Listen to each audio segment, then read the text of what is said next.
कृपया ध्यान देंगे 69th बीपीएससी प्रीलिम्स की जो परीक्षा है 30 सितंबर को, वो काफ़ी नज़दीक है। ऐसे में प्रतियोगिता दर्पण करंट अफेयर को पूरा एक वर्ष का कर पाना बहुत मुश्किल काम है, लेकिन जितने भी इम्पोर्टेंट प्रश्न 68th बीपीएससी और उसके पीछे जो प्रश्न पूछे गए हैं बीपीएससी सिविल सर्विसेज में, उसके आधार पर जो बन सकते हैं 69th प्रीलिम्स के लिए, वो मैं आप लोगों को बता रहा हूँ। इसलिए ध्यान से इस पूरे एपिसोड में आप बने रहेंगे। और ये एक सीरीज है करंट अफेयर का, जिसमें हम पीडी का सितंबर 2022 से लेकर अक्टूबर 2023 तक का कंप्लीट करवाएंगे। और स्पेशली ये 69th बीपीएससी के लिए ही है, किसी अन्य परीक्षाओं में ये काम नहीं आएंगे। ध्यान देंगे, कूनो राष्ट्रीय उद्यान जो मध्य प्रदेश में है, वहाँ पर नामीबिया से 8 चीता प्रोजेक्ट चीता के तहत भारत लाए गए हैं। ये ग्वालियर हवाई अड्डे पर पहुँचा था बोइंग मालवाहक विमान से। ध्यान देंगे, प्रोजेक्ट चीता के बारे में थोड़ा सा, विश्व की पहली बड़े मांसाहारी जीव की अंतर महाद्वीपीय स्थानांतरण परियोजना है ये, और भारत दक्षिण अफ्रीका द्वारा जुलाई 2022 में हस्ताक्षरित समझौते के तहत 12 अन्य चीते दक्षिण अफ्रीका से लाए जाने हैं। तो ये ध्यान रखना है। और चीता को 1952 में भारत से विलुप्त घोषित कर दिया गया था। दूसरा है स्वदेश निर्मित युद्धपोत जिसका नाम तारागिरी है, उसका जलावतरण किया गया था 11 सितंबर 2022 को मुंबई में। ये इम्पोर्टेंट किस तरह से है और कैसे प्रश्न पूछे जाते हैं, बीपीएससी ने पूछा था कि आईएनएस विक्रमादित्य नहीं था, यदि मैं ठीक याद कर पा रहा हूँ तो आईएनएस विशाखापत्तनम के बारे में पूछा गया था कि इसको किसने जलावतरित किया था। तो उस समय रक्षा मंत्री ने उसको किया था लॉन्च। तो ये ध्यान रखना है आपको, स्वदेश निर्मित युद्धपोत तारागिरी का जलावतरण हुआ है और मझगांव डाक शिप बिल्डर्स लिमिटेड है जो मुंबई में अवस्थित है, उसके द्वारा यह निर्मित है। तारागिरी जो है स्टील्थ फ्रेगेट है। ध्यान देंगे, परियोजना का नाम, जिस परियोजना के तहत यह बनाया गया है उसका नाम है 17A। इसी के तहत यह युद्धपोत बनाया गया है और क्रम में यह तीसरा है। पहला नीलगिरी था और दूसरा उदयगिरी युद्धपोत था। तो इस तरह से आप ध्यान रखेंगे इसको। नेक्स्ट है लोथल, गुजरात में राष्ट्रीय समुद्री विरासत परिसर की स्थापना। ये बहुत महत्वपूर्ण है, परीक्षा में आ सकते हैं आपके। प्रधानमंत्री मोदी ने इसकी आधारशिला रखी है। NMHC national maritime heritage complex है। इसकी स्थापना पत्तन पोत परिवहन जलमार्ग मंत्रालय और संस्कृति मंत्रालय के द्वारा की जानी है। इसके प्रथम चरण का निर्माण कार्य पूरा मार्च 2024 तक किया जाने का लक्ष्य रखा गया है। नेक्स्ट है भारत बायोटेक द्वारा विकसित नेजल वैक्सीन है, जिसको आपातकालीन उपयोग के लिए औषधि महानियंत्रक की मंजूरी प्राप्त हो चुकी है। अब जो 69th के लिए केवल इम्पोर्टेंट है, हम उसी को बता रहे हैं, और जहां मुझे लगेगा कि इसमें थोड़ा और डिटेल करने की आवश्यकता है तो हम डिटेल से बताएंगे उसको, इसलिए घबराने की आवश्यकता नहीं है। प्रधानमंत्री यानी पीएम श्री स्कूल योजना, PM Shri school for rising India, ध्यान दें पीएम मोदी के द्वारा इसको शिक्षक दिवस 5 सितंबर 2022 को के अवसर पर प्रारंभ किया गया था। इसके तहत भारत के 14,500 स्कूलों का विकास या उन्नयन उसका करना है। राष्ट्रीय शिक्षा नीति की समग्र भावना को समाहित करते हुए मॉडल स्कूल बनेंगे इसके तहत, तो ये ध्यान रखना है आपको। नेक्स्ट एनसीआरबी जो है उसकी report, national crime record bureau की रिपोर्ट अभी परीक्षा में आपके लिए उपयुक्त नहीं है, इसको देखने की आवश्यकता नहीं है। नेक्स्ट है जो इम्पोर्टेंट है, 2015 के बाद अब 2022 में हुआ है यह खेल, तो ये परीक्षा के पॉइंट ऑफ व्यू से 69th के लिए इम्पोर्टेंट है। 36वां राष्ट्रीय खेल का शुभारंभ 29 सितंबर 2022 को गुजरात में हुआ। ध्यान देंगे यह पहले गोवा में होने वाला था जो नहीं हुआ वहाँ, और मोदी के द्वारा इसको यानी प्रधानमंत्री श्री नरेंद्र मोदी के द्वारा इसका शुभारंभ किया गया है। 35वां यानी ठीक इससे पहले वाला जो राष्ट्रीय खेल हुआ था वह केरल में 2015 में हुआ था। इसका शुभंकर ध्यान रखेंगे, सावाज है, एशियाई शेर है और खेल गीत जुड़ेगा इंडिया है। ठीक है, तो ये आपको ध्यान रखना है। नेक्स्ट, अब अंतर्राष्ट्रीय घटनाक्रम में ब्रिटेन की नई प्रधानमंत्री, ये इंपॉर्टेंट नहीं रह गया है क्योंकि लीज ट्रस के बाद अब ऋषि सुनक बने हैं और G20 में भारत आए भी हैं, इसलिए ये अब इम्पोर्टेंट नहीं है। जो इम्पोर्टेंट नहीं है हम उसको नहीं बता रहे हैं। यहाँ पर ध्यान रखेंगे ब्रिटेन की जो महारानी थी जिनका नाम एलिजाबेथ द्वितीय था, उनका निधन हो गया 8 सितंबर 2022 को 96 वर्ष की आयु में स्कॉटलैंड में। तो इसमें ध्यान ये रखना है कि भारत की जो राष्ट्रपति थी द्रौपदी मुर्मू, वो लंदन पहुंचकर इन्होंने श्रद्धांजलि अर्पित किया था। नेक्स्ट है चार्ल्स तृतीय, ये ब्रिटेन के नए सम्राट जो है 10 सितंबर को बनने की घोषणा इनकी की गई थी। इनका पूरा नाम ध्यान रखेंगे, फिलिप आर्थर जॉर्ज है, चार्ल्स फिलिप आर्थर जॉर्ज। आइए नेक्स्ट देखते हैं। ध्यान देंगे अफगानिस्तान से संबंधित एक न्यूज है जो इम्पोर्टेंट है। अफगानिस्तान का गैर नाटो प्रमुख मित्र राष्ट्र का दर्जा जो है समाप्त हो गया है, अमेरिका ने ऐसा किया है। बांग्लादेश की प्रधानमंत्री जिनका नाम शेख हसीना है की भारत यात्रा 5 से 8 सितंबर 2022 को हुई थी। ये यात्रा इनकी 3 वर्ष के अंतराल पर हुई थी 2019 के बाद। इसमें 7 समझौते ज्ञापन हुए थे। ये इंपॉर्टेंट नहीं है, केवल पहला जो कुशीनगर नदी जल बंटवारा समझौता है, ध्यान देंगे 1996 के गंगा जल संधि के बाद यह पहला जल बंटवारा संधि है, केवल इसी को ध्यान रखना है, बाकी आपके लिए इम्पोर्टेंट नहीं है। नेक्स्ट है 22वां संघाई सहयोग संगठन यानी SCO की शिखर सम्मेलन। ये समरकंद उज्बेकिस्तान में हुआ था 15 से 16 सितंबर 2022 को। ध्यान देंगे इसकी अध्यक्षता वहाँ के राष्ट्रपति यानी उज्बेकिस्तान के राष्ट्रपति शौकत मिर्जियोयेव ने की थी। भारत का प्रतिनिधित्व इसमें स्वयं प्रधानमंत्री मोदी ने किया था और आगामी जो 23वां SCO शिखर सम्मेलन होना है वो भारत में ही प्रस्तावित है। ध्यान देंगे भारत अभी G20 की भी अध्यक्षता कर रहा है, तो ये इम्पोर्टेंट है आपके लिए। नेक्स्ट है UNDP की ह्यूमन डेवलपमेंट रिपोर्ट। ये इम्पोर्टेंट है क्योंकि यहाँ से BPSC 65th में प्रश्न आए थे। भारत का इसमें 132वां स्थान है 191 देशों में, जबकि पिछली बार यानी 2020 में भारत का स्थान 131वां था। प्रथम स्थान पर स्विट्जरलैंड है और लास्ट दक्षिण सूडान है, तो ये आपको ध्यान रखना है। भारत जो है मध्यम मानव विकास सूचकांक मान वाला देश है जिसका मान 0.633 है और 132वें स्थान पर है भारत। जीवन प्रत्याशा इसके तहत बताई गई है 67.2 वर्ष, तो ये भी ध्यान रखें। अब नेक्स्ट है भारत और जापान की 2+2 वार्ता। ये इम्पोर्टेंट है क्योंकि यह टोक्यो में 8 सितंबर 2022 को हुई थी और ये दूसरी वार्ता थी क्रम में। विदेश मंत्री और रक्षा मंत्री के बीच यह वार्ता होती है। भारतीय विदेश और रक्षा मंत्री के बीच जो है उनके समकक्ष जो जापानी रक्षा और विदेश मंत्री हैं उनके बीच। ध्यान देंगे 2+2 वार्ता जो है भारत 4 देश के साथ अब तक करता है, चौथा ऐसा रूस है।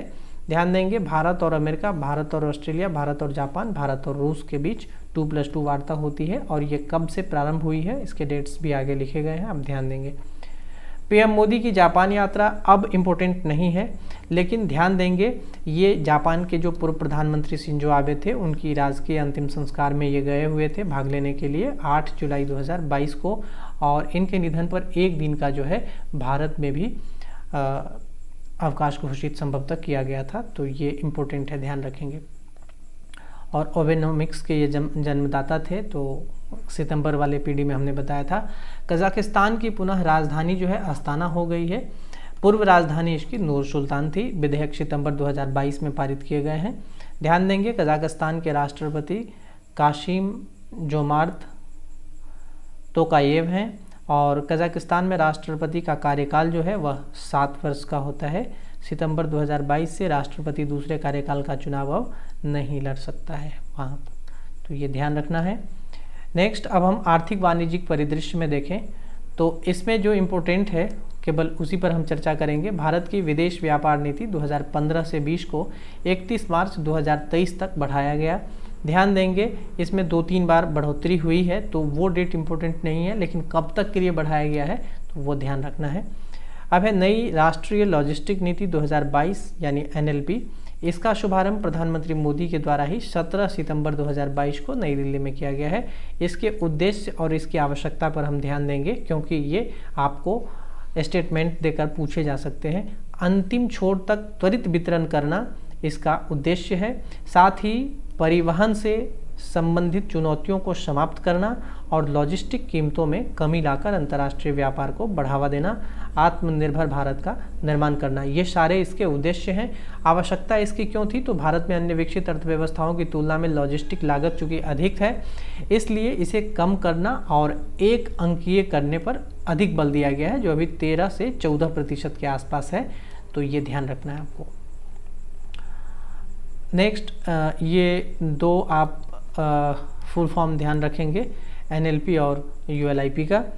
नेक्स्ट है वित्त मंत्रालय की रिपोर्ट विदेशी ऋण पर जो 2021-22 से संबंधित है, 5 सितंबर 2022 को जारी की गई थी। अब ये नई रिपोर्ट आ गई है तो हम इस पर आगे चर्चा करेंगे, इसको अभी नहीं देखना है। नेक्स्ट जो इम्पोर्टेंट है वह है प्रधानमंत्री मत्स्य संपदा योजना यानी PMMSY। 10 सितंबर 2020 को ही ये शुरू की गई थी, इसके 2 वर्ष पूर्ण हुए थे और 10 सितंबर 2023 को जब आपकी एग्जामिनेशन 30 सितंबर को होने वाली है तो उस समय इसके 3 वर्ष पूरे हो जाएंगे, तो ये ध्यान रखना है आपको। इसका उद्देश्य था इस क्षेत्र में रोजगार का सृजन करना और आय की वृद्धि करना। 20,500 करोड़ निवेश के साथ यह योजना भारत सरकार ने शुरू की थी और मछली का कुल उत्पादन 2021-22 में जो है 161.87 लाख टन अंतिम यानी 14.3% की वृद्धि के साथ इतने उत्पादन हुए थे। विश्व डेयरी शिखर सम्मेलन 2022 जो है वह ग्रेटर नोएडा में हुआ है, केवल इतना ही ध्यान रखेंगे, और इसका उद्घाटन प्रधानमंत्री श्री मोदी ने किया था। इसका थीम था पोषण और आजीविका के लिए डेयरी, बस इतना ही इसमें ध्यान रखना है। आप सभी जानते हैं दुग्ध उत्पादन में भारत जो है विश्व में सबसे बड़ा स्थान, सबसे पहला स्थान रखता है। आइए नेक्स्ट देखते हैं इंडिया टूरिज्म एस्थेटिक्स रिपोर्ट 2022। इसको 27 सितंबर 2022 को विश्व पर्यटन दिवस पर जारी किया गया है पर्यटन मंत्रालय के द्वारा। भारत आने वाले विदेशी पर्यटकों की संख्या 2021 में 15.2 लाख थी, 2020 में जो है 27.45 थी, और आने वाले में प्रथम स्थान अमेरिकी का है, दूसरा स्थान बांग्लादेशी का है और तीसरा जो है यूनाइटेड किंगडम UK से संबंधित है। पर्यटन से संबंधित मुद्रा अर्जन 2021 में 8.8 अरब डॉलर भारत को हुए हैं। विदेशी यात्रा पर भारतीयों की संख्या 2021 में बढ़कर इतनी लाख यानी 85 लाख हो गई। विदेशी यात्रा पर भारतीयों का सर्वाधिक गंतव्य देश जो है वह यूनाइटेड अरब अमीरात रहा है और यूनाइटेड स्टेट्स ऑफ अमेरिका उसके बाद कतर रहा है, तो ये ध्यान रखेंगे। वैश्विक वेट travel and tourism development index यानी भारत का इसमें जो है 54वां स्थान रहा है। WEF के द्वारा यह वर्ल्ड इकोनॉमिक फोरम के द्वारा यह जारी किया जाता है। टॉप 3 पर जापान, USA और स्पेन। समुद्र के भीतर देश की पहली रेल सुरंग महाराष्ट्र के ठाणे की खाड़ी में, थाने भी इसको लिखते हैं, ठाणे भी पढ़ते हैं। बांद्रा कुर्ला कॉम्प्लेक्स और सिलफाटा के बीच में जो है 21 किलोमीटर लंबी सुरंग है, तो ये ध्यान रखना है आपको। इसका निर्माण जो है न्यू ऑस्ट्रियन टनलिंग मेधलू के द्वारा किया गया है, ये ध्यान रखें। उसके बाद प्रधानमंत्री गरीब कल्याण अन्न योजना, ये इम्पोर्टेंट है।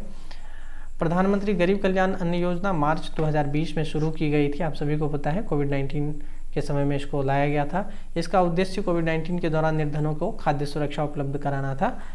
PMJKY जो है उसके कुछ चरण यह आपको मुख्य रूप से ध्यान रखना है। इसमें केवल पहला चरण आप ध्यान रखेंगे, पहला चरण अप्रैल से जून 2020 के लिए था और 7वां चरण जो है वह अक्टूबर से दिसंबर 2022 के लिए था। 3 माह का पुनः इसमें विस्तार किया गया था। नेक्स्ट है 15वां वैश्विक नवाचार सूचकांक 2022। वैश्विक नवाचार सूचकांक में भारत का स्थान 40वां 132 देशों में है और स्कोर 36.6 है। इसमें स्कोर 0 से लेकर के 100 तक दिया जाता है और प्रथम स्थान पर इसमें स्विट्जरलैंड है, जबकि लास्ट स्थान पर गयाना या गुनिया का है। नेक्स्ट है बैंकिंग रेट, आपको ध्यान नहीं रखना है, मैं पहले ही बता चुका हूँ। CRR, SLR, बैंक रेट, ये सब रिवर्स रेपो रेट, ये सब ध्यान रखने की आवश्यकता नहीं है। आइए नवीनतम में हम देखेंगे, नवीनतम सामान्य ज्ञान में युवा वर्सेटाइल ऑथर्स के लिए ये यंग अपकमिंग जो है उसके लिए है।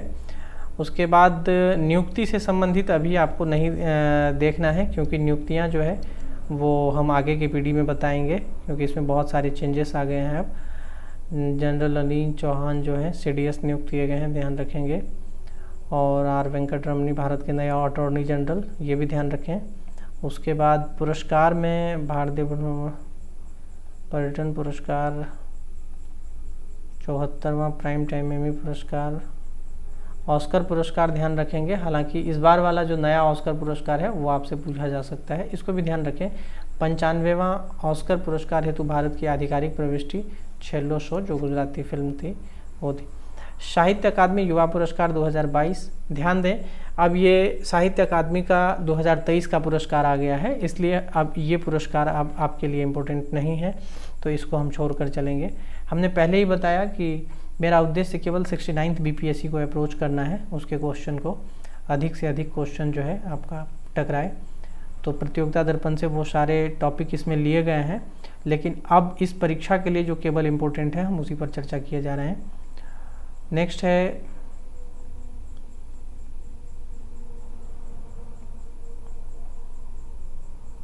ध्यान देंगे, ये प्रश्न संभवतः आया भी था। ताइवान में जो है भीषण भूकंप का रिक्टर स्केल पर पूछा गया था किसी परीक्षा में कि कितना उसका तीव्रता था, तो ये 6.9 था। 17 सितंबर 2022 को ये आया था। बुकर पुरस्कार 2022, ध्यान देंगे 6 पुस्तक इसमें अल्प सूचीबद्ध हुए थे, भारत की कोई पुस्तक नहीं थी, इसलिए इम्पोर्टेंट नहीं है, छोड़ दीजिएगा इसको। और नेक्स्ट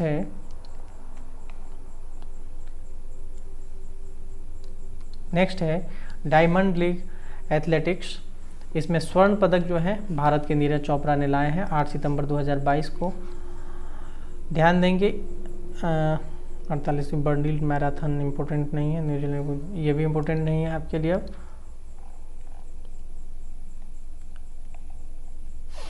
हो गया ये झूलन गोस्वामी से ध्यान देंगे, झूलन गोस्वामी ये इम्पोर्टेंट है। अंतर्राष्ट्रीय क्रिकेट से इन्होंने संन्यास की घोषणा की है 24 सितंबर 2022 को। करियर का अंतिम 204वां जो ओडीआई मैच था वो इंग्लैंड के विरुद्ध जीता था इन्होंने लंदन में, और तेज़ गेंदबाजी के लिए इनको चकदा एक्सप्रेस के नाम से जाना जाता है। 2007 में ICC women of the year इन्हें घोषित किया गया था। जापान ओपन इम्पोर्टेंट नहीं है, 76वां ग्रैंड मास्टर नहीं इम्पोर्टेंट है, क्योंकि अब 82वां 83वां ग्रैंड मास्टर आ गया है, तो इसको छोड़ देंगे। डूरंड कप भी इम्पोर्टेंट नहीं है। विश्व कप हॉकी का आयोजन 2023 भुवनेश्वर में, ये हम आगे के पीढ़ी में देखेंगे। विश्व cup hockey, Davis cup, Chennai open, US open, इसको हम आगे देखेंगे। टेनिस का जो चारों ग्रैंड स्लैम है ये 2023 का आपको देखना है, और इसमें जो है सारे 2022 के हैं, तो अब हम इसको अभी फ़िलहाल जो है नहीं देखेंगे, क्योंकि ये हमारे परीक्षा के लिए उपयुक्त नहीं है। आइए नेक्स्ट देख लेते हैं। Labour cup, Serena Williams, Serena Williams ने संन्यास ले लिया है, ये ध्यान रखेंगे।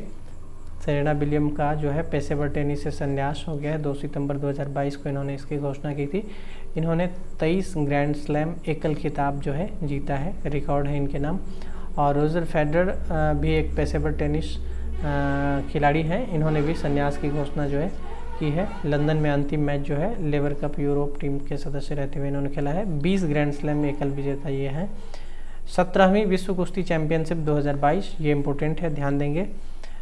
10 से 18 सितंबर 2022 को बेलग्रेड सर्बिया में यह संपन्न हुआ था। बजरंग पूनिया और वेनेस फोगाट ने इसमें कांस्य पदक जीते थे। भारत 2 कांस्य पदक इसमें जीता था। ध्यान देंगे इसमें पदक तालिका में टॉप 5 देश, जिसमें प्रथम स्थान पर यूएसए है, सेकंड पर जापान है, फिर तुर्की और ये सब है। सिर्फ प्रथम स्थान वाले देश को ध्यान में रखना है। अब ये यहीं पर लास्ट हो गया। फार्मूला 1 रेस आपके परीक्षा के पॉइंट ऑफ व्यू से इम्पोर्टेंट नहीं होता है, तो इसको हम छोड़ देंगे। तो इसमें जितने इम्पोर्टेंट थे केवल उसी पर हमने चर्चा किए हैं। और दिसंबर 2022 के प्रतियोगिता दर्पण का लिस्ट भी बहुत जल्दी आ जाएगा, और इसमें से यदि आप लोगों को पीडीएफ चाहिए होगा तो वो डिस्क्रिप्शन बॉक्स में इसकी सारी जानकारी दी गई है, आप पीडीएफ भी लेकर इसे पढ़ सकते हैं। बहुत बहुत धन्यवाद।